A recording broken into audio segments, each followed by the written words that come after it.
Hello and welcome to our 7-8 minutes of weekly Torah talk. Our guest today is Rabbi Rachel Isaacs. Hello, Rabbi. Thank you for being with us.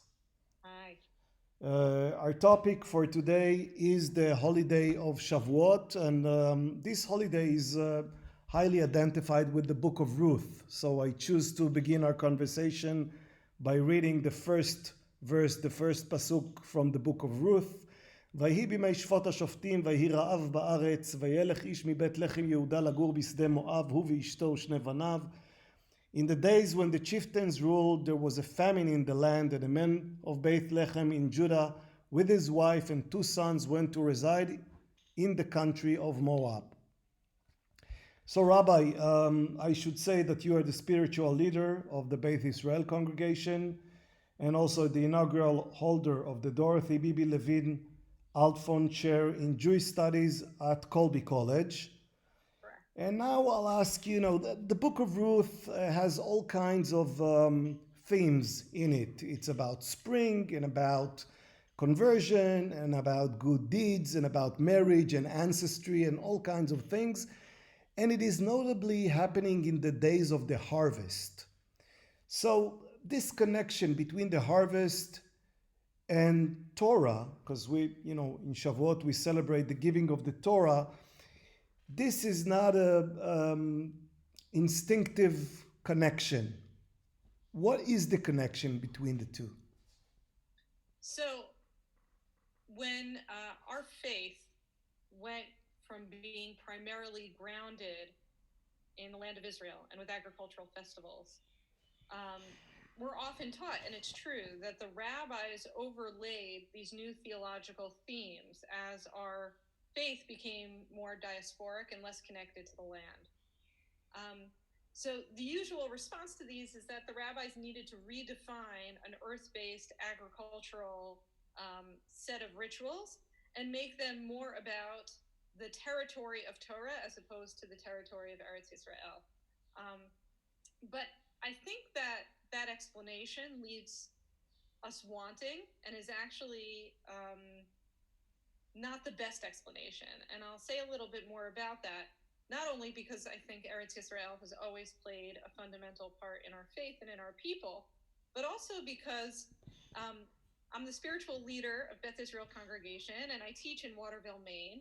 I live in a rural part of the United States, which puts me in a minority of American Jews, but it also gives me a unique insight into what it is to live a deeply agrarian life while also living a deeply Jewish life. Right. Which for folks on kibbutzim, we have those wonderful images of bringing the first fruits of the bikurim and the harvests. I loved those shavuot celebrations on kibbutzim, and I thought that was a purely Israeli experience. But now that I've started growing my own food, especially during this time of plague and of food disruption, the connections for me between planting and harvesting and Torah are very strong. And I thought about this. I planted my potatoes 2 weeks ago, and last week I planted my broccoli and my onions and my corn. And as I placed those seeds in the ground, I thought to myself, is this really worth it? Right? Last year I got food, but I didn't really believe that any of this would work until July and August actually came, and it felt miraculous to me.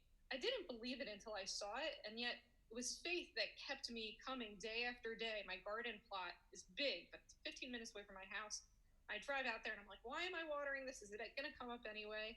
And it's an act of real faith, which you really lose when you get most of your food at the AM PM, maybe in Tel Aviv or at Hannaford and Waterville. Well, I do have cucumbers on my roof, and I must say that a heat wave killed half of them last week. So it's it is an act of faith to keep growing them.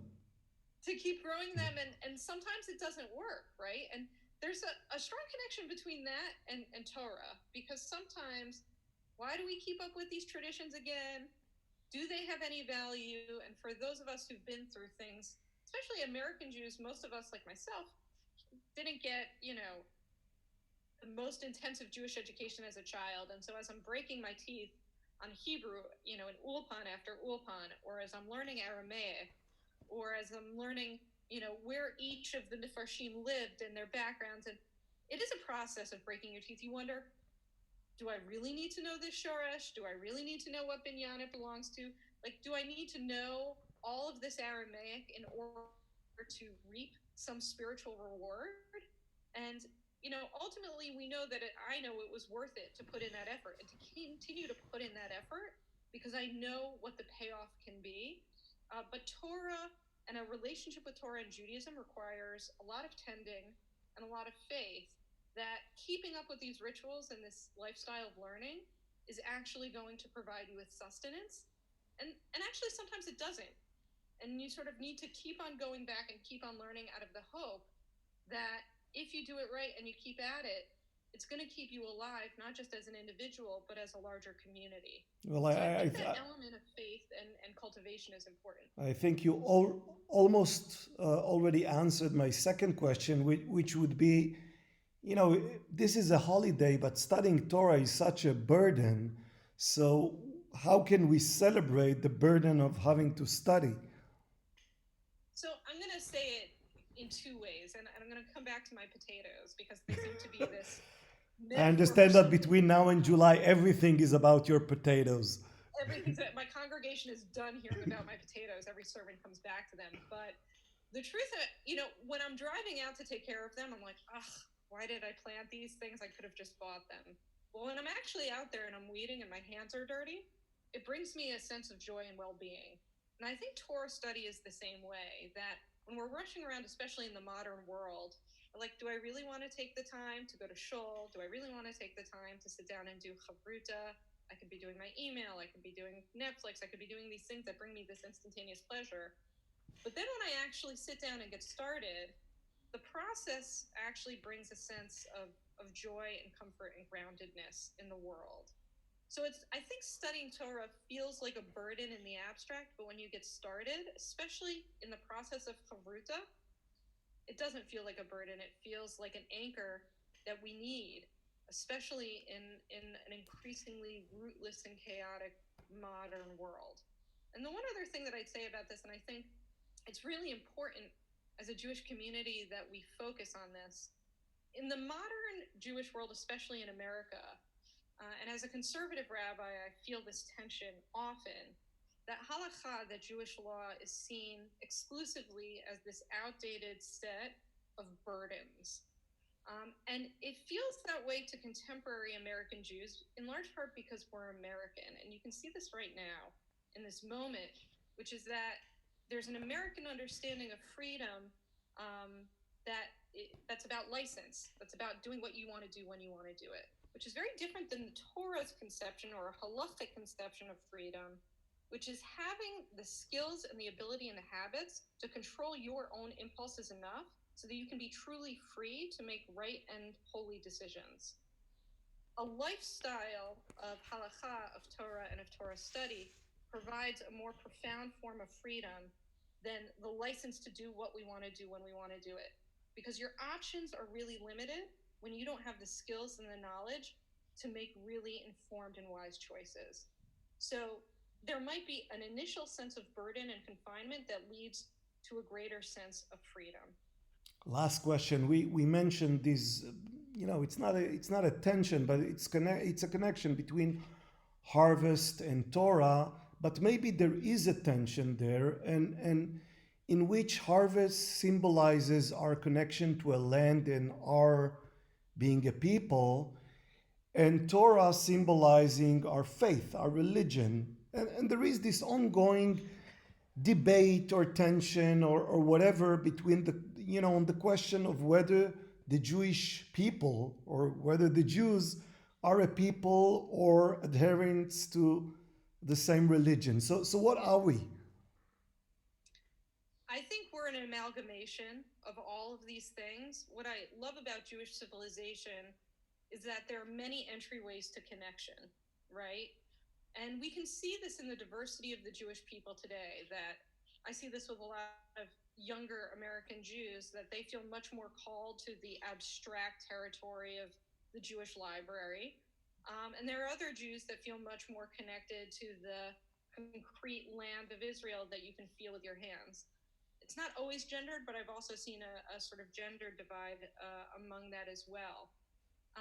Oh, I really? think That's if we interesting. do In what way? Here, you must elaborate. I must elaborate. So I often find that with a lot of, especially younger girls in the Hebrew school, even some of the women, they love to sit and have Shabbos and do Torah learning. And a lot of my male students who are not interested in sitting and cooking and learning in the sort of traditional sense, you get to Israel and they see these strong men, who are defending, and they have this land, and it's much more physical and kinesthetic, right? They connect much more to Israel in that way. There are exceptions, of course, Right. but I have seen that trend. I'm one of those exceptions. I like the more embodied elements of Zionism, but I also am a The rabbi that potato lives part of Torah. it. Say that again? The potato part of it. The potato part of it, right? That's why I still love those hokey kibbutz shavuot. I mean, I always get teary-eyed around them. I love it, right? So I think a lot of times we like to say that these things are binaries and that they're intention. And there are some people on either extreme that really want to make this about a war between abstract intellectual Judaism and an embodied land-based Judaism. I prefer, and I know that this is not attractive for this moment, not to see them as binaries at war, but as multiple pathways to a sense of connection with God and with one another in Jewish tradition. And at different times in our lives, we'll connect with those different portals. But I love the fact that Shavuot provides those many entryways to a life of Torah and Jewish peoplehood. There's no better way to end our conversation and to wish you Chag Sameach for Shavuot and Shabbat Shalom for the Shabbat that comes right after. And thank you very much, Rabbi. Chag Sameach. Bye-bye.